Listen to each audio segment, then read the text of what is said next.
ভয়াবহ ভূমিকম্পে ক্ষতিগ্রস্ত মিয়ানমারে জরুরি ত্রাণ ও চিকিৎসা সামগ্রী পাঠাবে বাংলাদেশ নৌবাহিনী।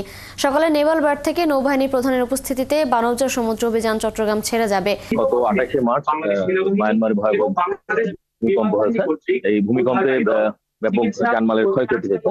তো সেই ক্ষয়ক্ষতি বাংলাদেশ সরকার প্রতিবেশী রাষ্ট্রের পাশে দাঁড়ানোর সিদ্ধান্ত নিয়েছে। তো তারই অংশ হিসেবে বাংলাদেশ নৌবাহিনী আজকে 120 টন ত্রাণ সামগ্রী নিয়ে মায়ানমার উদ্দেশ্যে তাদের বানৌজা সমুদ্র অভিযান তাদের জাহাজ ছেড়ে যাবে এবং এটি সকাল 10টা নাগাদ ছাড়বে বলে তারা বলছেন।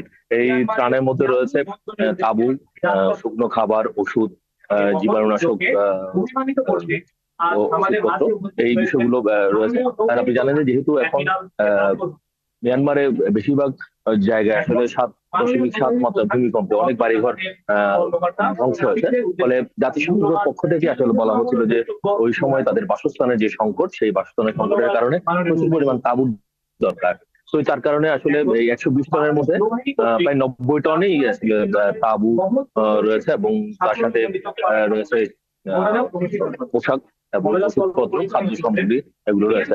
এবং এর আগে গত 1 এপ্রিল কিন্তু বাংলাদেশ থেকে আরো 2টি টিম কিন্তু গেছে, যারা নৌবাহিনী, বিমান বাহিনী, সেনাবাহিনীর এবং ফায়ার সার্ভিসের সদস্যদের সম্মিলিত একটি টিম রয়েছে, যারা ওখানে উদ্ধার কাজ এবং চিকিৎসার কাজটি এসে শুরু করেছে। এবং ওই সময় প্রায় 32 টন ত্রাণ সামগ্রী নিয়ে যাওয়া হয়েছিল। তো এইবার কিন্তু একটু বেশি পরিমাণে ত্রাণ সামগ্রী নিয়ে যাওয়া হচ্ছে এবং আগামী 11 তারিখে এই জাহাজ, বাংলাদেশ নৌবাহিনীর জাহাজ সমুদ্র অভিযান, সেটি মায়ানমারের ইয়াঙ্গুন বন্দরে পৌঁছাবে এবং ইয়াঙ্গুন বন্দরে পৌঁছে সেখানে আসলে বাংলাদেশ সরকারের পক্ষ থেকে যে সহযোগিতা সেটি তারা মায়ানমার কর্তৃপক্ষের কাছে হস্তান্তর করবে।